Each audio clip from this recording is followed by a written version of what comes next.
रामचंद्राय वेद से रघुनाथाय नाथाय सीताय पते नमः। मेरे साथ बोलेंगे, बोलिए सीताराम भगवान की, सीताराम भगवान की, भक्त वत्सल भगवान की, हनुमान जी महाराज की, श्री हनुमान जी महाराज की, सरयू मैया की, सरयू मैया की। नमः पार्वती पतिये हर हर।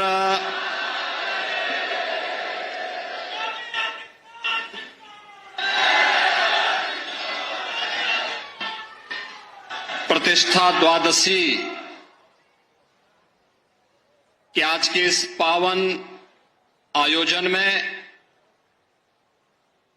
मंच पर उपस्थित पूज्य संतजन महान श्री दिनेंद्र दास जी महाराज, महान श्री धर्मदास जी महाराज, महंत ज्ञानी गुरजीत सिंह जी,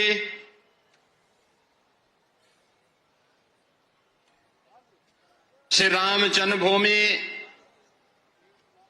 तीर्थ क्षेत्र न्यास के महामंत्री सम्मानित श्री चंपत राय जी,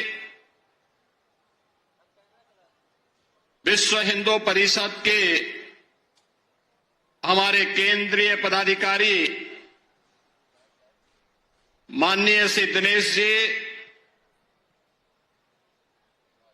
उत्तर प्रदेश सरकार के मंत्रिमंडल के मेरे सहयोगी प्रभारी मंत्री अयोध्या श्री सूर्य प्रताप शाही जी,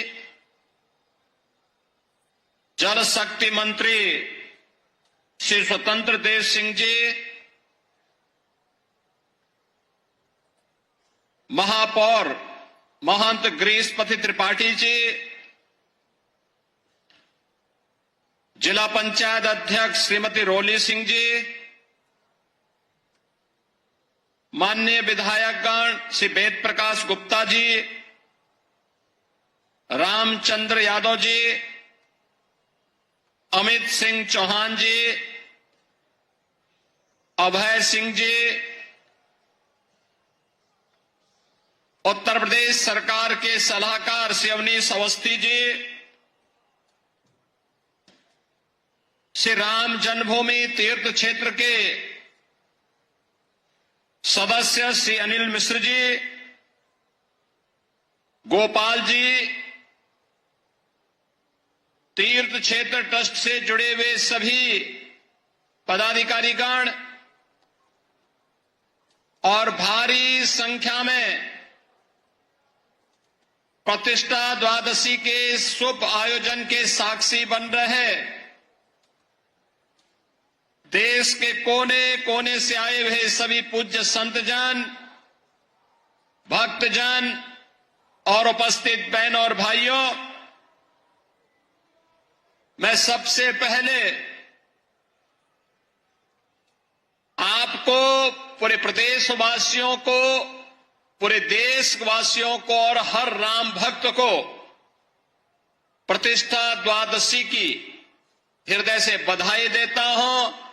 उन सबके प्रति, आप सबके प्रति अपनी मंगलमय शुभकामनाएं भी व्यक्त करता हूं। हिंदू पंचांग के अनुसार आज ही के दिन ठीक 1 वर्ष पहले देश के यशस्वी प्रधानमंत्री आदरणीय श्री नरेंद्र मोदी जी के कर कमलों से 500 वर्षों का इंतजार समाप्त करते हुए श्री राम जन्मभूमि पर प्रभु श्री राम लला का मूर्ति प्राण प्रतिष्ठा का कार्यक्रम संपन्न हुआ था और इसीलिए 1 वर्ष पूर्ण होने के उपलक्ष्य में हिंदू पंचांग के अनुरूप श्री राम जन्मभूमि तीर्थ क्षेत्र न्यास के द्वारा आज प्रतिष्ठा द्वादशी के रूप में यानी पौष शुक्ल द्वादशी की इस पावन तिथि को आज प्रतिष्ठा द्वादशी के रूप में आयोजित करते हुए त्रिदिवसीय इस आयोजन का शुभारंभ किया गया है। स्वाभाविक रूप से 500 वर्षों का इतिहास और यह इंतजार जिनकी दूरदर्शिता से संपन्न होकर के आज इस गौरव की अनुभूति हम सबको, हर राम भक्त को करा रही है, ऐसे देश के यशस्वी प्रधानमंत्री श्री नरेंद्र मोदी जी के प्रति सबसे पहले कृतज्ञता ज्ञापित करते हुए हम सब हृदय से आभार व्यक्त करते हैं।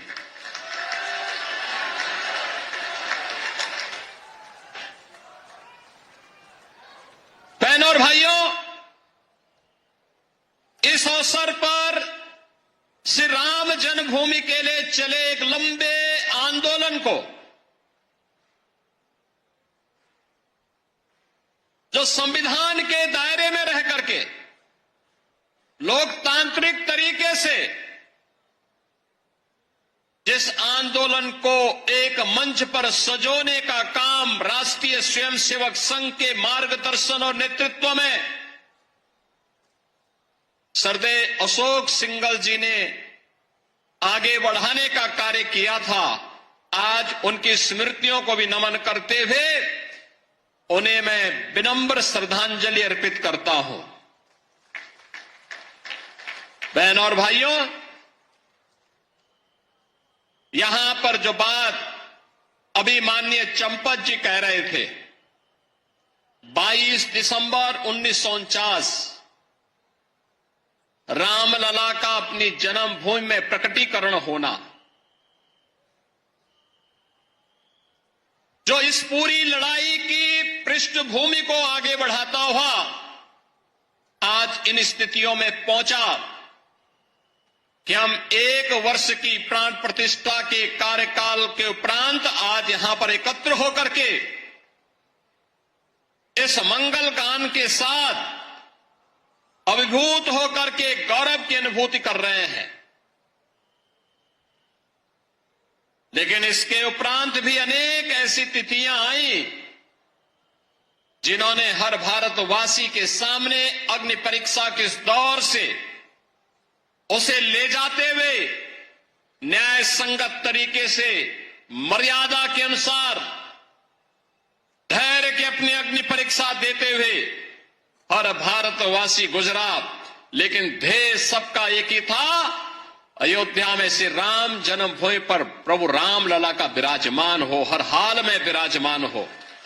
और इसके लिए इसका शुभारंभ होता है 9 नवंबर 2019 को,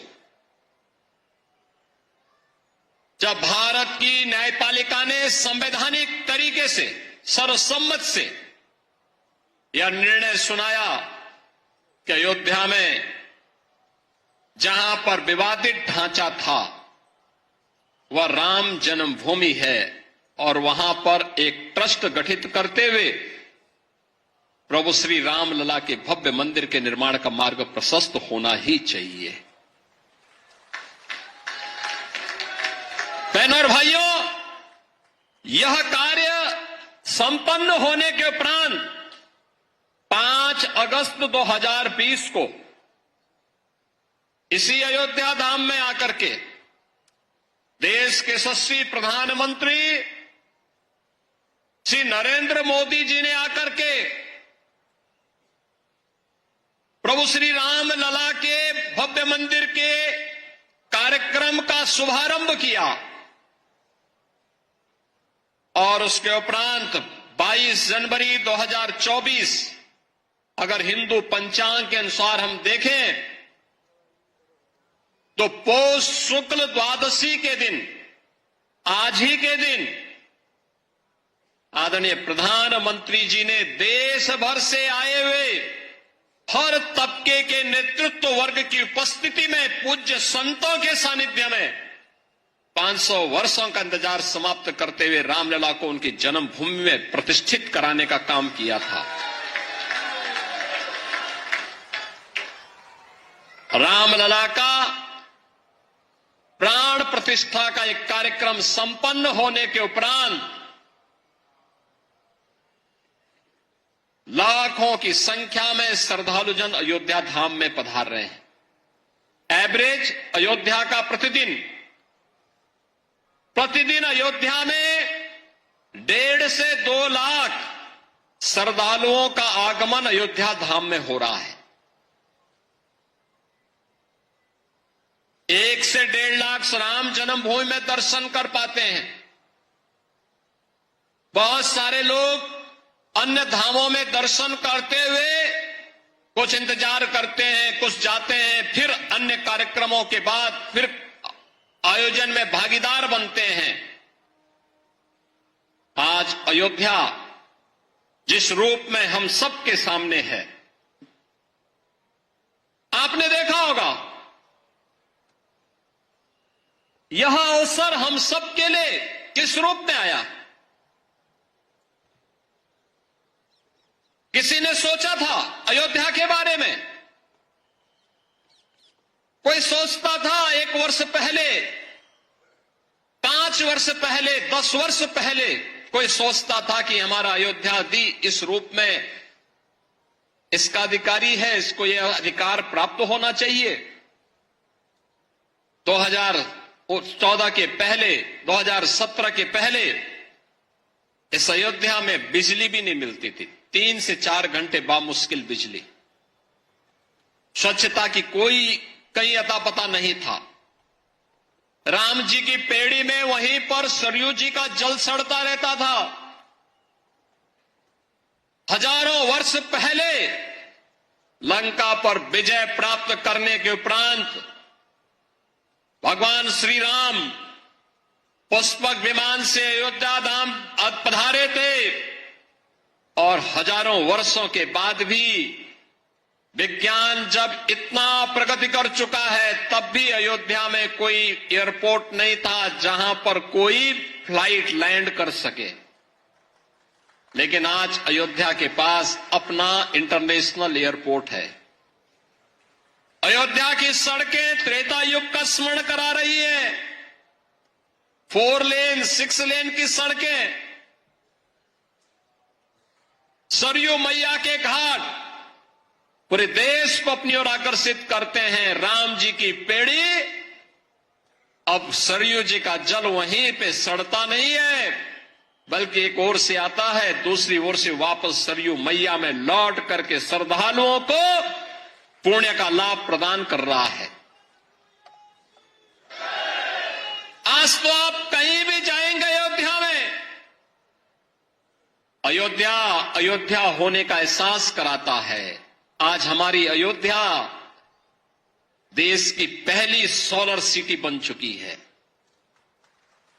पहली सोलर सिटी, सूर्यवंश की राजधानी है, पहली सोलर सिटी अयोध्या बन चुकी है। ये जो बिजली यहां दिखती है ना, जलती है स्ट्रीट लाइट के रूप में घरों में, ये किसी थर्मल पावर स्टेशन से नहीं, किसी हाइड्रो पावर स्टेशन से नहीं, बल्कि सूर्य की रोशनी से जो ऊर्जा पैदा होती है, उससे ये बिजली जलती है और उसी बिजली को पूरी अयोध्या उसी का उपयोग करता है। ये नई अयोध्या, नए भारत का नया उत्तर प्रदेश है, तो नए उत्तर प्रदेश की नई अयोध्या अपने तीर्थ होने के गौरव के साथ पूरे देश को अपने साथ जोड़ रही है। लेकिन क्या यह अचानक हो गया? एक दिन में हो गया? नहीं, इसके लिए एक लंबे संघर्ष को आगे बढ़ाना पड़ा था। जो मैंने पहले भी बताया,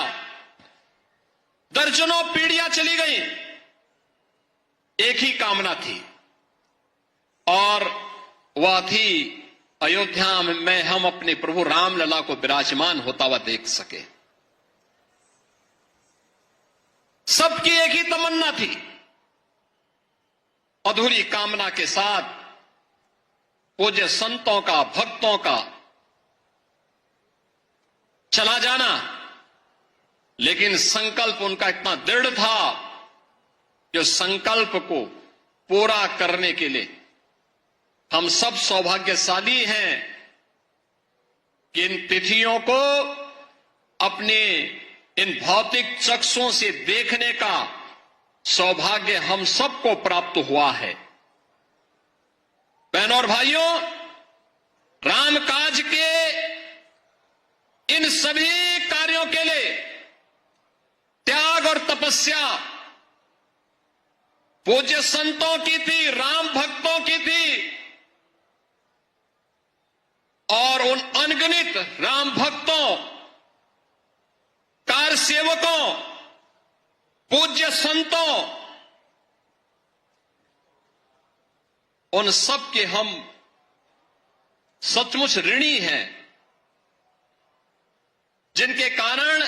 संघर्ष के साथ साथ अग्नि परीक्षा के दौर से गुजरते हुए भी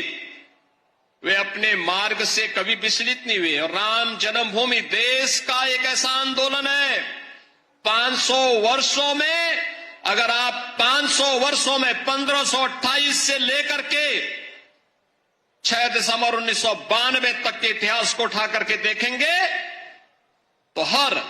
15 से 20 वर्ष के अंतराल में हिंदू समाज फिर से संघर्ष करने के लिए, अपनी जन्मभूमि को वापस प्राप्त करने के लिए, अपने प्रभु की जन्मभूमि को वापस प्राप्त करने के लिए निरंतर कार्य करता रहा, संघर्ष करता रहा। जिस भाषा में शासन तंत्र समझता था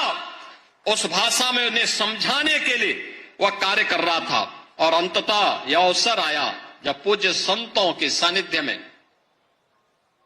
राष्ट्रीय स्वयंसेवक संघ के नेतृत्व में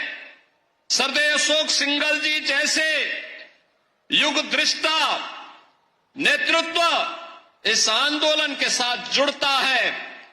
जिन्होंने कभी मान अपमान की चिंता नहीं की। एक ही ध्येय था, हर हाल में राम जन्मभूमि वापस हिंदुओं को प्राप्त होना चाहिए, रामलला का भव्य मंदिर का निर्माण होना चाहिए। सचमुच बोलने के लिए शब्द नहीं है, हम सबका मन भावुक हो जाता है, भाव विभोर हो जाते हैं, हम भाव विह्वल हो जाते हैं जब इस पूरे इतिहास को देखते हैं। उस आंदोलन को नजदीक से हम लोगों ने जब देखा और आज जब यह परिणाम हम सबके सामने आता है तो खुशी इस बात की होती है कि हम सब सौभाग्यशाली हैं। याद करिए, और मेरे लिए इसलिए भी सौभाग्य का विषय है कि हमारी 3 पीढ़ी उस अभियान के साथ जुड़ी रही। पूज्य महंत दिग्विजय नाथ जी महाराज को मैं नहीं देख पाया था, लेकिन अपने पूज्य गुरुदेव से जो मैं सुनता था, और मुझे याद है जब 2014 में मेरे पूज्य गुरुदेव अपने अंतिम, यानी उनके अंतिम श्वास चल रही थी,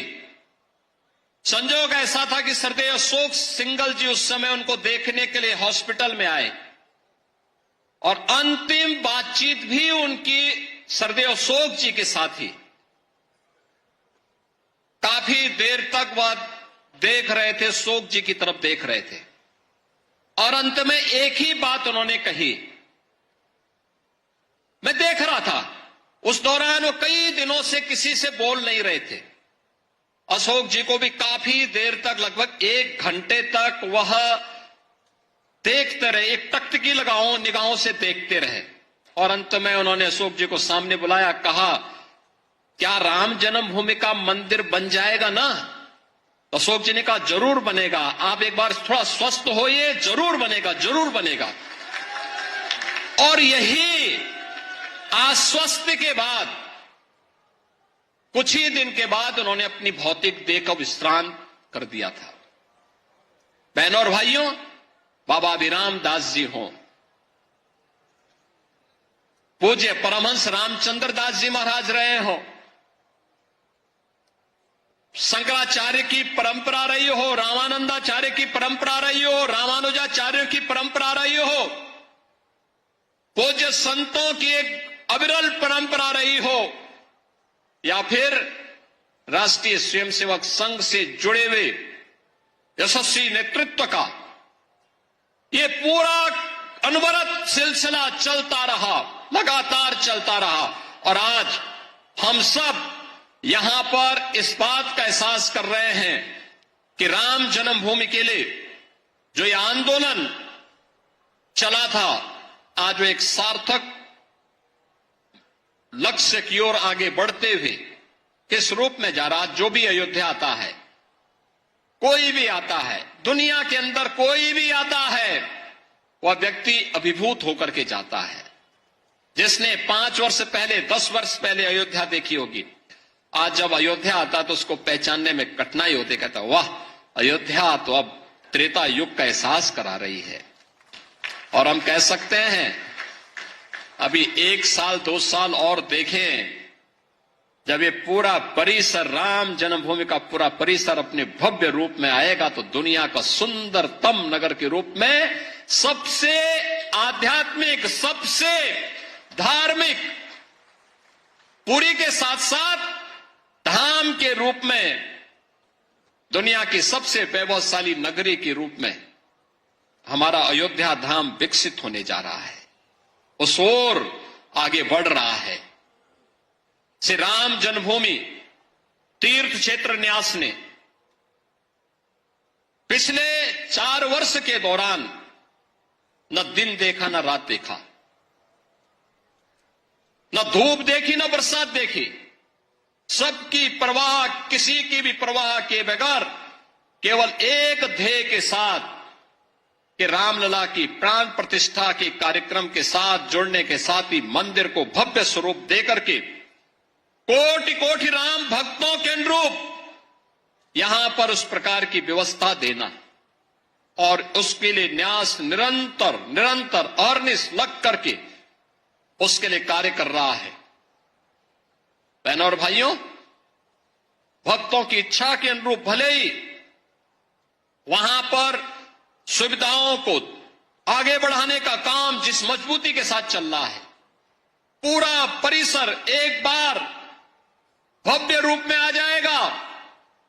तो सचमुच सनातन धर्म के धार्मिक स्थलों को किस रूप में भव्य होना चाहिए, वह दृश्य श्री राम जन्मभूमि का यह भव्य मंदिर सनातन धर्म के सभी स्थलों के लिए एक नई प्रेरणा का केंद्र बिंदु बनने वाला है। और उसके लिए हम सबको अपने आप को तैयार करना। आज का जब हम यहां पर प्रतिष्ठा द्वादशी के अवसर पर आए हैं तो बहनों और भाइयों, हमारे सामने बहुत सारे लक्ष्य हैं। एक चीज हम सबको इस बारे में ध्यान रखना होगा, और वह इस बात को लेकर के रखना होगा कि किन कारणों से, वे कौन सी परिस्थितियां थी कि समाज बटा हुआ था और हमारे पूज्य आराध्य देव स्थल अपमानित हो रहे थे। अगर हम जाति के नाम पर और तमाम अन्य वादों के आधार पर विभाजित रहेंगे तो इस प्रकार की अपमानजनक स्थितियों का सामना हम सबको निरंतर करना पड़ सकता है। और इसलिए आज की आवश्यकता वही है जो न केवल हमारे वर्तमान को बल्कि भविष्य को भी सुरक्षित रख सकता है। उस एकता के सूत्र में बांधने के लिए, राष्ट्रीय एकात्मता के लिए कार्य करने के संकल्प के साथ जब हम जुड़ेंगे, याद रखना, राष्ट्रीय एकात्मता की कड़ी मजबूत होगी, सनातन धर्म भी मजबूत होगा, देश भी मजबूत होगा, हम सब भी मजबूत होंगे। लेकिन अगर हमारा देश कहीं किन्हीं कारणों से आपस में ही विभाजित होकर के कमजोर होगा, जातीयता की खाइयां चौड़ी होंगी, क्षेत्र और भाषाई आधार पर हम विभाजित होंगे, तो इसका खामियाजा सबसे पहले हमारे पूज्य धर्मस्थलों को ही भुगतना पड़ेगा, बहन और बेटियों को ही भुगतना पड़ेगा। उस प्रकार की स्थिति हम सबके सामने दोबारा न होने पाए, या एक नया संकेत भी द्वादश प्रतिष्ठा का यह आयोजन हम सबको, प्रतिष्ठा द्वादशी का यह कार्यक्रम हम सबको इस नई प्रेरणा के साथ आगे बढ़ने के लिए प्रेरित कर रहा है। और इस अवसर पर मैं आप सबसे यही आह्वान करूंगा, मैं एक यही आह्वान करूंगा कि प्रतिष्ठा द्वादशी हम सबको राष्ट्रीय एकात्मता को मजबूती प्रदान करने के लिए आह्वान कर रही है। और प्रधानमंत्री मोदी जी ने प्राण प्रतिष्ठा समारोह के दिन आज के ठीक 1 वर्ष पहले देशवासियों से यही आह्वान किया था कि राम तो हमारे लिए राष्ट्र के प्रतीक हैं, राम है तो राष्ट्र है, और राष्ट्र है तो राम है। दोनों को अलग करके नहीं देखा जा सकता है, दोनों एक दूसरे के पूरक हैं। उत्तर से दक्षिण तक, पूरब से पश्चिम तक, इन्हीं आराध्य देवों के कारण आज वर्तमान भारत है।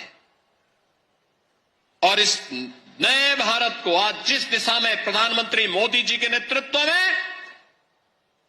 आज आगे बढ़ाया जा रहा है, इसके लिए हम सबकी जिम्मेदारी बनती है कि हम सब उस अभियान का हिस्सा बने, उस अभियान का हिस्सा बने। याद रखना, सत्य को अधिक दिनों तक कोई धुंधला करके नहीं रख सकता है। सत्य एक दिन सबके सामने उजागर होगा, और सत्य का उजागर होना ही अयोध्या में राम जन्मभूमि पर प्रभु रामलला के भव्य मंदिर के निर्माण के रूप में हम सबके सामने सत्य के रूप में देश और दुनिया देख रही है। राम जन्मभूमि में प्रभु राम का यह भव्य मंदिर का निर्माण दुनिया में दबी कुचली सभ्यता और संस्कृति के लिए एक नया संदेश भी है। लोकतांत्रिक तरीके से, संविधान सम्मत तरीके से भी अपने अधिकार लिए जा सकते हैं। यह अधिकार अयोध्या में राम जन्मभूमि के लिए हुए अनगिनत बलिदान और उन सब मूल्यों के साथ अग्नि परीक्षा के दौर से बार बार गुजरने के बावजूद भी अपना धैर्य न खोना इस अभियान का हिस्सा रहा है। हम सब निरंतर इस पथ के अनुगामी बनेंगे, इस विश्वास के साथ। परसों से प्रयागराज की धरती पर महाकुंभ का भी आयोजन होने जा रहा है, और प्रयागराज में भी जैसी सुविधा अयोध्या धाम में है, ऐसी भव्य सुविधा प्रयागराज में भी सबको प्राप्त होने वाली है।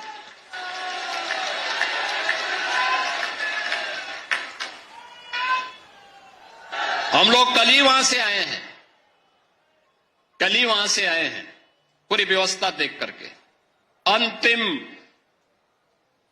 स्वरूप दे करके। और आप देखिए, कुंभ का मतलब, महाकुंभ का मतलब क्या होता है। देखिए, श्रद्धावान लभते ज्ञानम, आपकी श्रद्धा है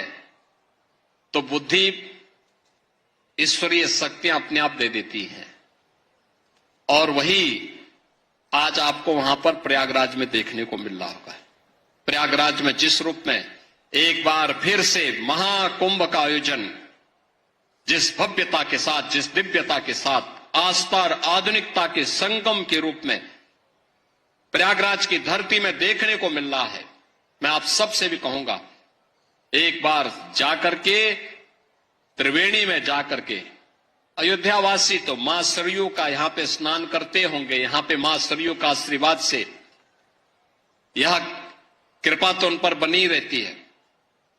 संगम में जाकर के एक बार जरूर देखिएगा व्यवस्था कैसे होनी चाहिए, कैसे